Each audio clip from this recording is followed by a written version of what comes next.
থাকি, ওই জন্য আমরা চাউমিন খাবো।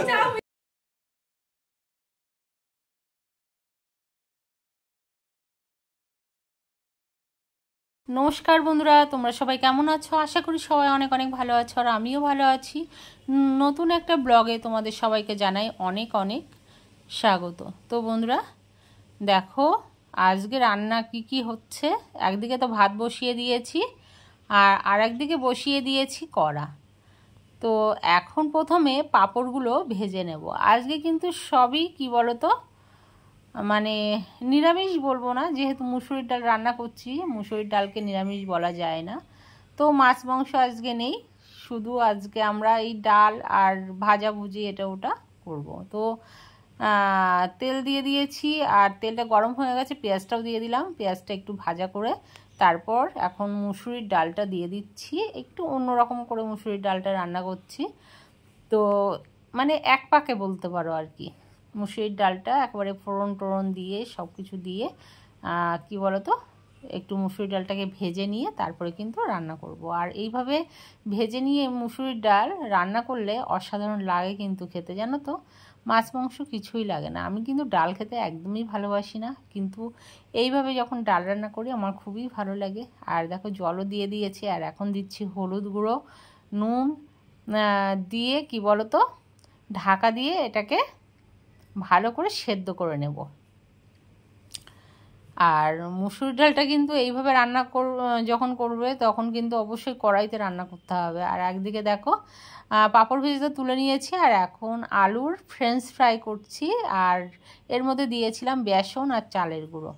আর একটু কি বলো তো, তেলটা একটু মানে নরম ছিল, তো তার জন্য আলুর ফ্রেঞ্চ ফ্রাইগুলো একটু লেগে লেগে গিয়েছিল, আর কিন্তু মুচমুচো হয়েছে জানো তো বন্ধুরা। আর বাদ বাকিটা আবারও দিয়ে দিচ্ছি কড়ার মধ্যে, মানে দু খালা মতন হয়েছে, বুঝেছো। আর এইভাবে রান্না করলে, মানে এইভাবে এই আলুর ফ্রেঞ্চ ফ্রাইটা ভাজা করলে কিন্তু দারুণ লাগে খেতে। আর এগুলোটাও হয়ে গেছে, চলো এখন তুলে ফেলি ফটাফট করে। আরও বাদ বাকি যেসব মানে তরি তরকারি রয়েছে সেগুলোও ভেজে নেব। তো এখন আবারও কড়ার মধ্যে দিয়ে দিচ্ছি বেগুন, আর বেগুনটা ভেজে নিচ্ছি। এখন বেগুন ভাজা কিন্তু মোটেই ভালো লাগে না, তবুও মানে ডালের পাতে তো বেশ ভালো লাগে। আর দেখো ডাল সেদ্ধ হয়ে গিয়েছে, আর এইদিকে মানে অনেক বাসনপত্র হয়েছিল। তো চলো বাসনগুলো এখন মেজে নিই। তো ডালটা তো এখনও কড়ার মধ্যে রয়েছে, এখনও অল্প একটু সেদ্ধ হবে। তো ভাবলাম ডালটা সেদ্ধ হচ্ছে হোক, আর এদিকে তাহলে বাসনগুলো মেজে নিই। তো সিঙ্কের মধ্যে তো বেশি বাসন কোসন রাখা যায় না, মানে বেশি বাসন কোসন হয়ে গেলে না মাজা ঘষা যায় না, খুব সমস্যা হয়। তো চলো প্রথমে বাসন কোসনগুলো ভালো করে মেজে নিচ্ছি, আর ধুয়েও নেবো। আর দেখেছো কতটা বাসন কোসন। এই রান্না করার সময় না আমি একটু মানে কি বলতো সময় নষ্ট করি না, জানো তো। মানে মনে হয় যেন রান্নাঘর থেকে কতক্ষণে আমি বেরোবো আর কি। তো বাসনগুলো দেখো গল্প করতে করতে কিন্তু মাজা ঘষা হয়ে গেল, দেখেছো কত বাসন দেখো। আর এখন চলো ধুয়ে ফেলি তাড়াতাড়ি করে। অর্ধেক কিন্তু আগেই ধুয়ে নিয়েছিলাম আমি, আর বাদ বাকিটা পরে ধুচ্ছিলাম যখন, তখনই কিন্তু ভিডিওটা করেছি। আর এদিকে দেখো রান্না বান্না তো পুরো কমপ্লিট হয়ে গেছে। পাঁপড় ভাজা, মুসুরির ডাল, এই যে আলুর ফ্রেঞ্চ ফ্রাই, তারপরে কুমড়ো ভাজা, আর হচ্ছে বেগুন ভাজা। হ্যাঁ, এই হচ্ছে 5 রকম মেনু। তো বন্ধুরা আজকে তোমাদের দাদাভাইয়ের জন্মদিন, তো আমরা একটু ছোটোখাটো করে জন্মদিন পালন করছি। এই দেখো মেয়ে কিন্তু ওর বাবাকে খাইয়ে দিচ্ছে।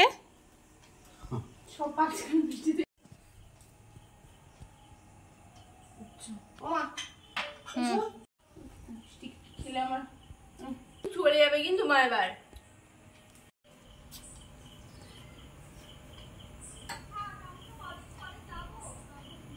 হ্যাপি বার্থডে বললে না? হ্যাপি বার্থডে পরে বলবো। কখন বলবা? হয়েছে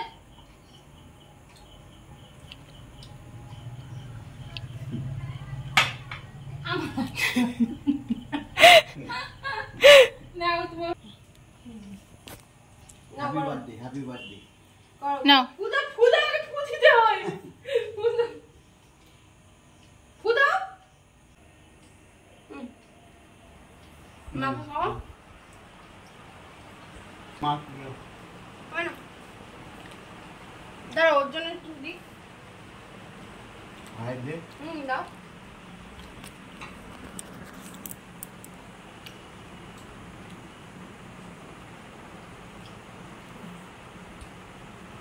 এনে খা।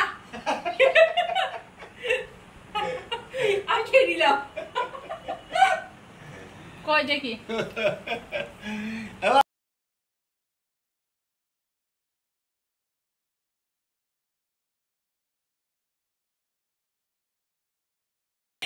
তো বন্ধুরা তোমাদের তোমার দাদা ভাইয়ের তো জন্মদিন আমরা পালন করলাম, মানে যেরকম পেরেছি সেরকম করলাম ছোটখাটো করে। তো ছেলেটা তো বাড়িতে নেই, ও ভিডিও কলে ছিল এতক্ষণ, ওর সাথে কথা বলছিলাম। তো কেক টেক সব কাটা হয়ে গিয়েছে, আর পায়েসটা বানিয়েছে আমার মেয়ে। এই যে করবি যা করবি কর। ঘেমেছিলাম। তো চলো হ্যাপি বার্থডে আমার হ্যাপি বার্থডে। আমি জানিও না আমার মনেও নেই, কাজের তালে আমি কোনো এই পাই না। তারপরে দেখি সন্ধ্যেবেলা মেয়ে বলছে ভাবি তুমি একটু বাজার থেকে ঘুরে আসো। তার মানে একটা বাজারে যাবো না, একটুখানি সবাই কি বলে সারাদিন ধরে কাজ টাজ করেছে, একটু টিভি দেখবো, দেখে আজ কাজ যাবো না। তারপর তখন আমার কি মনে ধরে আমি কি ব্যাপার দুধ টুধ নিয়ে আসলো। তখনই আমার সন্দেহ হলো যে আজকে হ্যাপি বার্থডে করবে। তার ভিতরে আমার মা ফোন করে দিয়েছে। আমার মা বললো যে তারপরে আবার মেয়ের সঙ্গে কথা বললো যে এরকম বাপির আজকে হ্যাপি বার্থডে করে দিতে, তাই জন্য বললো। বসো। সবাই ভালো থাকবে। Bye bye. বাবি আমাদের তো চাউমিন তোমাদের দাদা ভাইয়ের তো জন্মদিন পালন করলাম আমরা ছোট্ট করে। তো ছেলেটা বাড়িতে নেই, আর কি বলবো, ও তো বাইরে থাকে, তোমরা তো একটু জানো। তো যাই হোক, ভিডিও কলের মাধ্যমে ওর সঙ্গে কথা হলো। তো আমরা সবাই একটু আনন্দ করলাম। তো হ্যাঁ, কালকে চাউমিন খাওয়াবো ওর মা আর মেয়ের। কালকে আমরা চাউমিন খাবো না বলে আজকে জন্মদিন পালন করেছি আমরা। ছেলেকে টাকা পাঠিয়ে দেবো, ওই হচ্ছে কি চিকেন বিরিয়ানি খাবে। ছেলে চিকেন কারণ আমরা তো সবসময় বাড়িতে থাকি, ওই জন্য আমরা চাউমিন খাবো। আর ছেলে যেহেতু বাইরে থাকে ও বিরিয়ানি খাবে। তো ঠিক আছে, সে যাই হোক না কেন। তো নাও এখন তাহলে টাটা। ঠিক আছে।